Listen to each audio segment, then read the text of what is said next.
പുതിയ ട്രെൻഡ് എത്തി മക്കളെ, അയിലൊന്നും പറയേയില്ല. തത്താണ് സാധനം, കാണിച്ചു തരാം. ശരിക്കും ടിന്നിൽ വന്ന മീനുകൾ ചെയ്യേണ്ട പരിപാടിയാണ് ഇത്. പക്ഷെ നമ്മുടെ പ്രവാസികളുടെ അടുക്കളയിൽ ആകെയുള്ള അയില അവനങ്ങോട്ട് നമ്മ കുളിപ്പിച്ച് കിടത്തി മഞ്ഞപ്പൊടി ഉപ്പിട്ടിട്ട് അങ്ങോട്ട് സമാധിയാക്കും. പിന്നെ നമ്മൾ കരയിപ്പിക്കുന്ന സവോളനെ ചെറുപറ അരിഞ്ഞിട്ട് ഇഞ്ചിയും വെളുത്തുള്ളി അങ്ങോട്ട് അരിഞ്ഞല്ലോ. എന്നിട്ട് ഗ്യാസ് സ്റ്റവ് ഓൺ ചെയ്തിട്ട് ചട്ടി വെച്ച് വെളിച്ചെണ്ണ വെച്ച് കടുക് പൊട്ടിച്ചെടുക്കും. പിന്നെ നമ്മുടെ കൊല്ലമുളകും നമ്മുടെ കറിവേപ്പിലും പൊട്ടിച്ചെടുത്ത് കഴിഞ്ഞ് കഴിഞ്ഞാൽ ഏകദേശം ബേസ് സെറ്റായി. പിന്നെ നമ്മുടെ സാധനങ്ങൾക്ക് അരിഞ്ഞ സാധനങ്ങൾ അതിലേക്ക് തള്ളാണ് അങ്ങോട്ട് തള്ളി അങ്ങോട്ട് ഇളക്കി എടുത്ത് കഴിഞ്ഞാൽ ഏകദേശം പരിവാകുമ്പോൾ നമ്മുടെ മുളക് പൊടി, മല്ലിപ്പൊടി, കായം, മഞ്ഞപ്പൊടി ഈ സാധനങ്ങളൊക്കെ ഇട്ടിട്ട് വീണ്ടും ഇങ്ങനെ ഇളക്കി വിട്ടിരിക്കുക. ഈ സമയത്ത് നമ്മുടെ അയില് സെറ്റ് ചെയ്യണം. അതിൻ്റെ മുള്ളൊക്കെ മാറ്റി ഈ സാധനം ഇറച്ചി മാത്രം അങ്ങോട്ട് എടുക്കാം.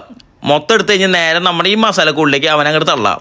എന്നിട്ട് ഇങ്ങനെ ചള്ളം പൊള്ളം അങ്ങോട്ട് ഇളക്കി ഒരു പരിവെത്തുമ്പോൾ സാധനം പൊടിഞ്ഞൊരു ഇതാവും. ഇത്തിരി വെളിച്ചെണ്ണ വെച്ച് കൊടുക്കുക, കുരുമുളക് ഇട്ട് കൊടുക്കുക.